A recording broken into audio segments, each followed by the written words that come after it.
vibrant town of Kumasi, nestled in the heart of West Africa, lived a man named Kwaku Owusu, known for his wisdom and generosity.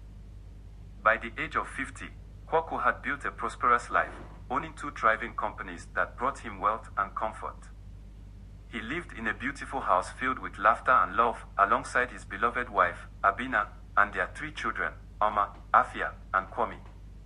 Kwaku's life, however, took a sudden and tragic turn. One fateful day, he suffered a severe fall, breaking his spinal cord. The once strong and vibrant man found himself bedridden, unable to manage his businesses or even perform daily activities. His world turned upside down, and the vibrant life he once knew faded into a shadow of despair. Abina, overwhelmed by the sudden change, began to neglect her husband. She left him unattended for long hours, sometimes even days, causing him to lie in his own filth and waste. The once loving and devoted wife grew cold and distant, her compassion replaced with frustration. The children, Oma, Afia, and Kwame, initially filled with concern, soon shifted their focus to their father's assets. They saw an opportunity to indulge in their desires, taking advantage of Kwaku's incapacity. Kwaku's bed became a prison of sorrow, his heart aching not just from physical pain, but from the betrayal and neglect of his own family. He heard whispers in the house about Abina's new relationship with one of his managers, Kojo, a man Kwaku had trusted implicitly.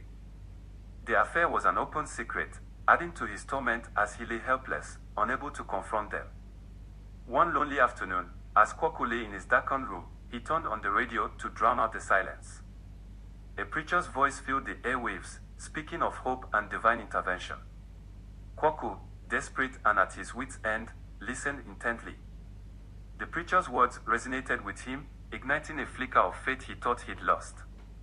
As the preacher began to pray for those in need of healing, Kwaku closed his eyes and whispered a prayer, his heart yearning for a miracle. As the prayer ended, Kwaku felt a warmth spread through his body. He hesitantly moved his legs, and to his astonishment, they responded. Tears of disbelief and joy streamed down his face as he slowly swung his legs off the bed, feeling strength return to his limbs. It was a miracle. Kwaku was healed. That evening, Abina returned home after a week of absence, expecting to find Kwaku as she had left him. Instead, she was greeted by the sight of her husband standing in the garden, tending to the plants with a peaceful smile. Her heart sank as she realized the gravity of the situation. Kwaku turned to her, his eyes filled with a mixture of pain and newfound strength. Abina, he said, his voice steady and calm, I have seen the truth of what has happened in my absence, and I forgive you. But now, it's time for change.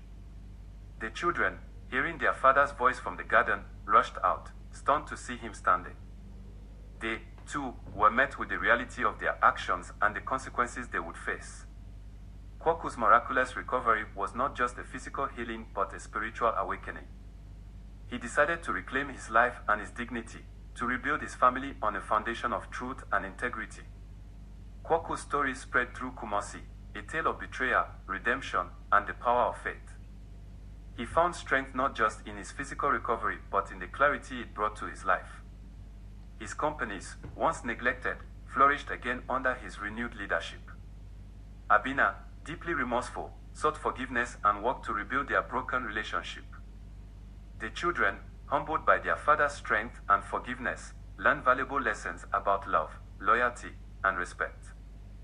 Thus, Kwaku Owusu's life, once marked by pain and betrayal, became a beacon of hope and resilience, reminding all who heard his story that no matter how dark the night, dawn always comes.